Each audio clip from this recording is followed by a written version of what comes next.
Technology, for better or for worse, it's pervasive in our lives, right? I'm 35, 36, something like that. So I'm firmly in the millennial category.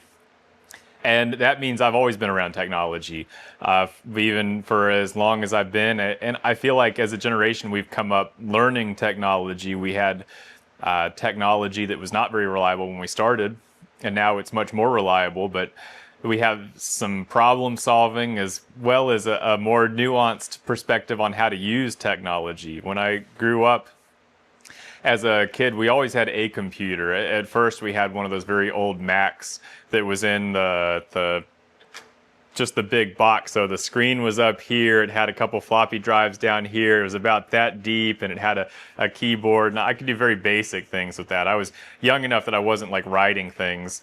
So we had a Animaniacs game, and there were a couple other just very basic games that we had on it. I think my parents had it when it was new and had some use out of it, but it got kind of outdated and it got passed down to me and my brother.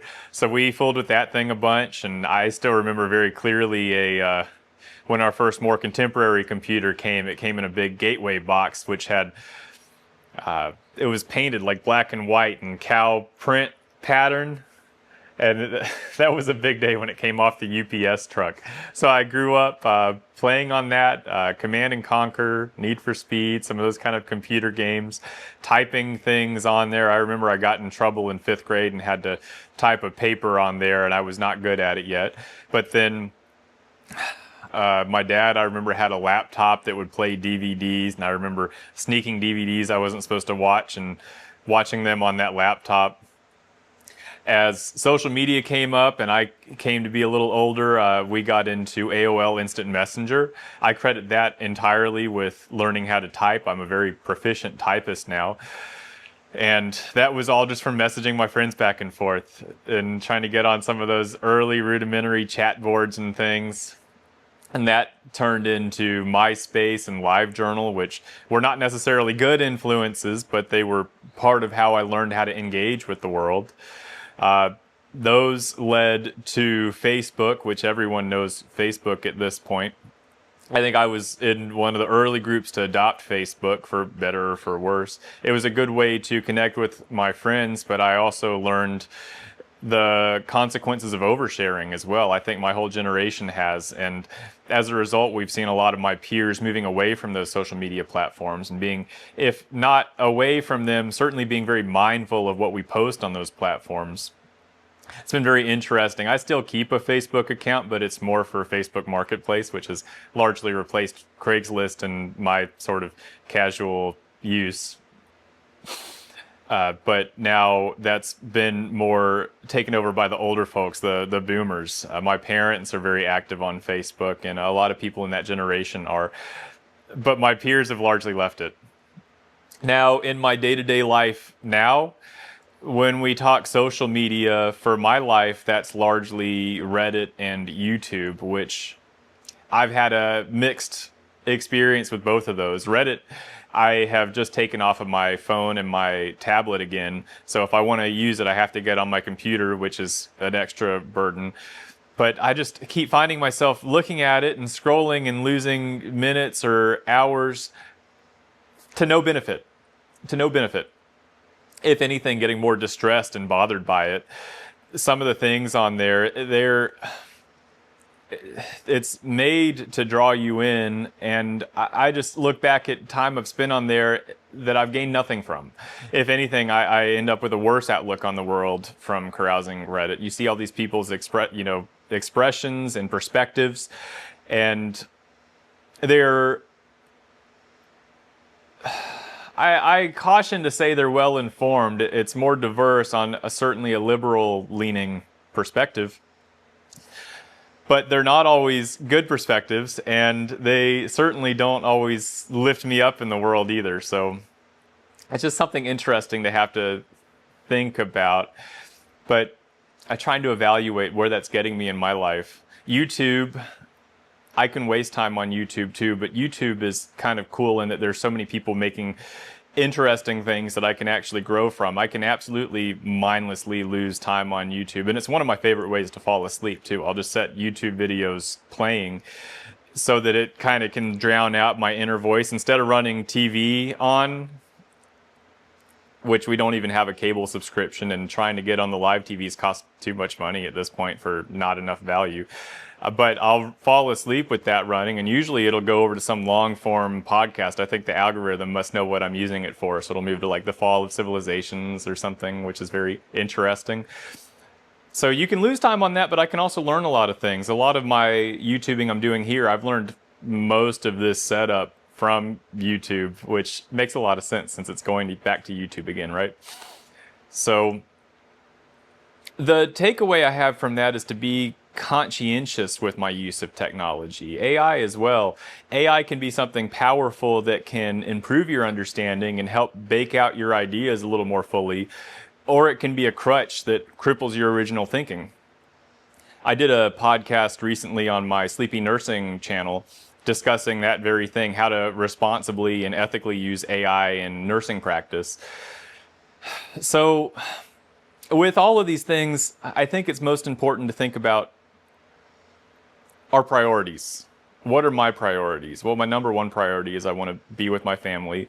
My number two priority is I want to express myself the way I mean to. I want to express myself in a creative manner. If I can use technology to help understand myself and the world around me better, that's a positive use. But if I find myself using technology as just another dopamine hit, or this awful nasty feedback loop of watching something ugly and thinking something ugly about the world and then falling further into more ugly perspectives on the world, I need to reevaluate that and adjust that down again. So it's something to be aware of, certainly. All of these pieces, if we don't use them, we're going to get left behind without them. So ChatGPT is an incredible example. The generative AI in general, it's here to stay no matter what we want. So if we can learn to use it responsibly and actually make our lives, our professional and personal lives better through use of it, then we'll get somewhere. It can be a benefit. And if we don't use it, we're going to miss out on opportunities of people who have figured out how to use these resources. So I strongly encourage learning these technologies and finding ways to incorporate them in how you work, but making sure they fit your priorities. Now, as a parent, my perspective is shifting as well. I'm realizing it's not easy to keep up with this, especially I have a 5-year-old.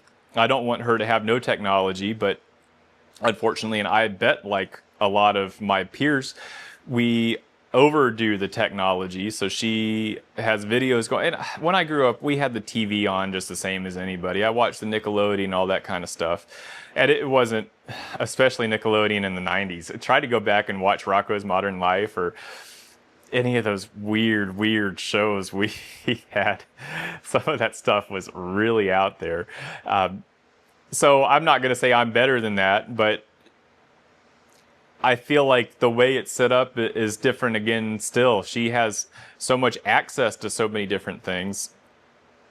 Trying to put her on YouTube is awful. Most of the things programmed for children on YouTube are just mind-sucking. There are so many weird little Eastern European children that are opening things and acting kind of badly that have, I can't tell, any redeeming qualities.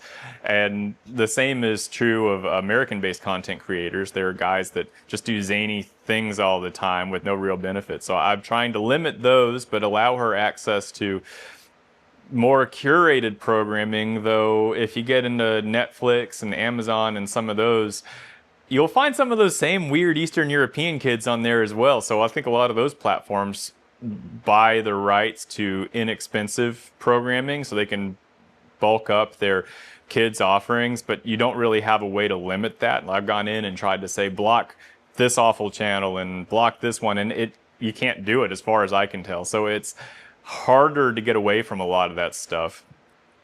I don't want to restrict her screen time down to 0. You know, it's the summer right now, so everything's kind of in moderation. I try and find a middle path with all these things. But, you know, she has her YMCA camp all day and they don't do any screen time really there. And she comes back and she's tired and needs to decompress. So I'm very happy for her to have the screen to chill out. I use it as a tool to decompress at the end of the day as well. But trying to put safeguards up into that and focus her more on things that are at least somewhat curated and not just weird YouTube style filth is challenging. So we're navigating that. I would say another piece to consider is our digital presence as well as our in-person presence. So if we're talking technology, I am acutely aware of the monitoring that the government and other entities as well, not just the government, can do to us. The companies all want to monitor everything we buy so they can sell things to us better. The government is monitoring us for their own nefarious purposes. Maybe it's benign, but I'm as we see some of these weird changes in monitoring, anything that Palantir gets their hands on, I've worked with them. They're incredibly powerful and intelligent, but I am questionable as far as their ethics go and how that information is going to be used. If they make a database of all U.S. citizens, that's something very important to be mindful of. I'm just very concerned about that. But then even on a more local scale, you go to the supermarket and they face recognize you when you do the self-checkout. Anywhere you walk, you're being videoed in some form or fashion. They're monitoring where you're going, what your shopping trends are. And I don't think we've seen as articulated a response to that by these companies yet as we're going to. But I just was watching something earlier about Kroger rolling out individualized shopping experiences based on that. And while it might seem nice that they can tailor what you're going to buy to you, what's kind of ugly about that is they may not even present things that are cheaper if they know you're in this certain category. You might not see the budget options. You may only see the more expensive options. So that's another element of technology that's unavoidable. It's the tracking for any number of purposes. You know, you think you're mindful of your own data and your own likeness, and instead it's being used to, at the most innocent form, to try and suck more money out of you, and maybe at its more nefarious to serve as a sort of political litmus test and keep track on people who agree or don't agree with various policies. And I am very concerned about that getting worse in the future. So to summarize, I would say I absolutely use technology. I think I'm a digital native. I relate to that term when they talk about millennials in that way. I feel very confident and competent in using it to increase how I live my life. And it's a constant task to be mindful of how it's being used and making sure that those uses are matching my priorities. It's not perfect. It needs to adapt and change. If I had just a snapshot picture of technology from today and that guided all of my technology use in the future, that would be flawed. In a year, technology is going to be different. In 5 years, it's going to be drastically different. 5 years ago, it was very different from how it is today. You know, I was here when smartphones came out and all those different services and things. I remember Napster and trying to steal songs off of there, and that shifted over to streaming, and now I don't even own any of my music really. I get it all through the same YouTube Premium I get my YouTube music from now. It's all in the same thing. So for better or for worse, it has to change, but we need to take that as a call to be mindful of our use and prioritize what's important to us as we use these technologies. So that's my relationship with technology. It's nuanced, it's pervasive, it's sometimes better, it's sometimes negative in my life. And as I'm trying to chaperone someone else's life with it, there's no straightforward answers. It's not a straightforward situation. It's enjoyable to me though. So anyways, I think that's it. Thanks for tuning in. I hope to see you on the next one. It's a beautiful day. Hope you have a good one.